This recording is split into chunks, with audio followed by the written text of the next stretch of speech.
flip the lights on for you here. If you guys need your car tuned and you're in the Fort Worth, Dallas area, hit him up, or if you want to travel, even better.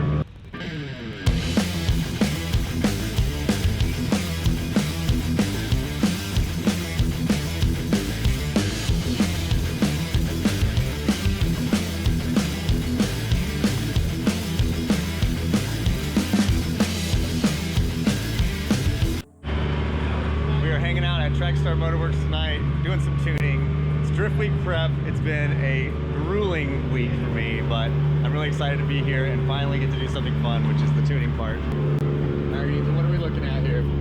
I'm just trying to get the idle dialed in now that we pulled that one stopper off. It was basically idling on not the appropriate set screw. So now I've deleted that set screw, set the correct one at pretty close, but now we're at 1400 RPMs. So I was just going into all the idle settings. We have the idle target set at 1500, and then we have like a little ignition control that's changing ignition timing up and down to try to hit our target value.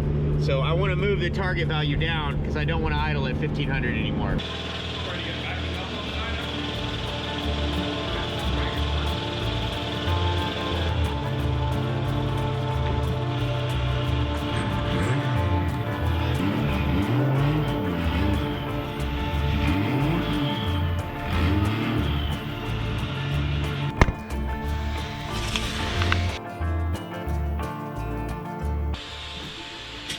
And for everyone at home who's watching and wondering what kind of tire setup I'm doing, this is a 285 35 18 Kenda KR20A. It's a 300 tread wear. It's got a lot of section width here, as you can see. Quite large. You can see a little Kenda there. And should be perfect for not only, you know, putting the power down, but giving me a real world kind of example of what it's going to feel like and look like and act like on the road. And then also it's going to help, as a extra benefit, break these tires in so they last longer on track. So this is going to be a heat cycle. A heat cycle is getting them up to temperature and then letting them cool all the way down. And that kind of hardens the tire by taking some of the moisture and the oils and the grippy molecules out of them. But in turn, it makes them last even longer. So it's kind of a trade-off.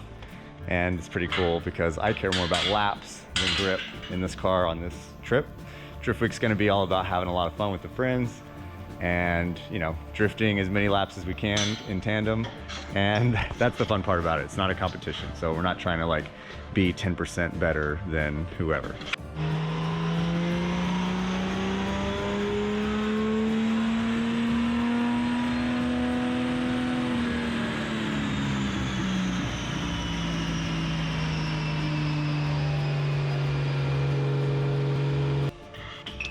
So I think the car's livery turned out great for Drift Week. It's a little update.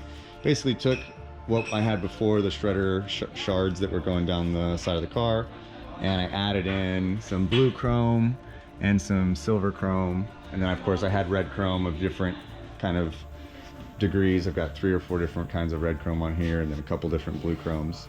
And then updated the logos here. They're gonna be, you know, all the way across the bottom instead of stacked on the fender. I think this is a cleaner, more like classy look that goes with the livery.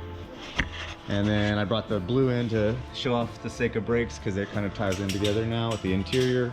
So the inside's blue, the livery now has the blue, brakes are blue, logos are white, wheels are white.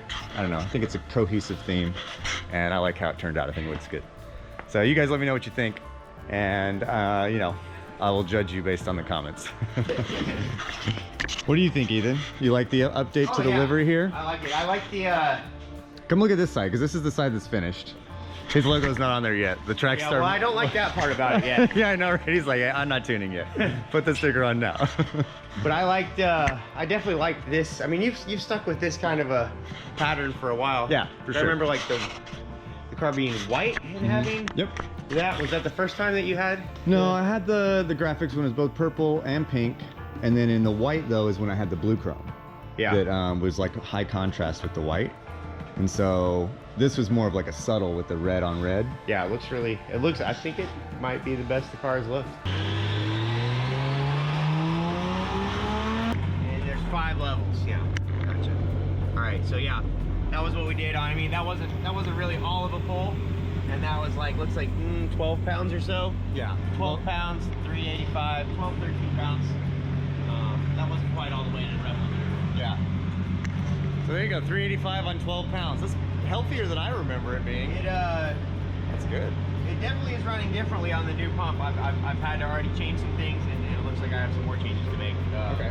It's definitely running richer everywhere. So explain that real quick. We got a new pump on the car. It's the Fuel Lab pump. It's a higher gallons per hour or liter per hour. It seems like it's probably a much more efficient pump because I'm not having to run as much actual, injector pulse width to get the same. Okay. So it's better fuel on demand, and we haven't even messed with the PWM stuff yet. No, haven't got there yet. Yeah. So we'll play with that a little later once we get it running and solid. And yeah, all right, keep doing your thing. I'll stop bothering you.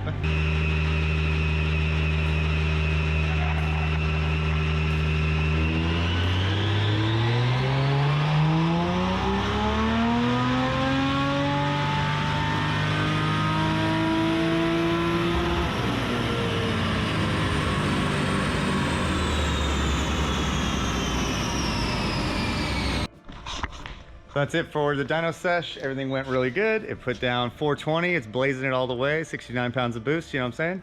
It's perfect for Drift Week for now, but we got a couple little things to fine tune.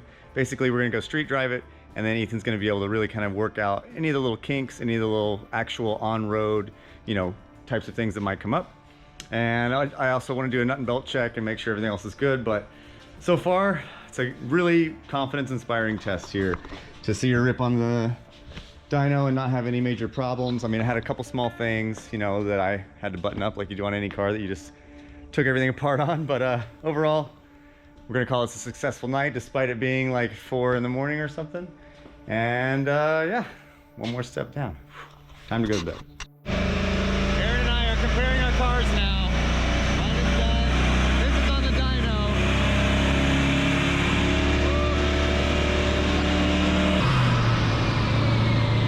This car looks cooler. Yeah. You know it. This car sounds better. Yours, Yeah. 2J power. Hell yeah. She knows what's good. Every time Aaron asks, I'm like, yeah, they're even. And then you come over and you're like, ask me, and I'm like, yeah, definitely. Clearly this is the superior car, but I will say this one took probably 10 times longer to build and more money. So there is a trade-off. And Tristan, how hyped are you to ride in this car across country? Super hyped. Yeah? Super hyped. I'm excited. I think she's more excited than you are. I am. What's it gonna make, True? 470. 470. That's equal to my car. I don't know. That might be close to mine.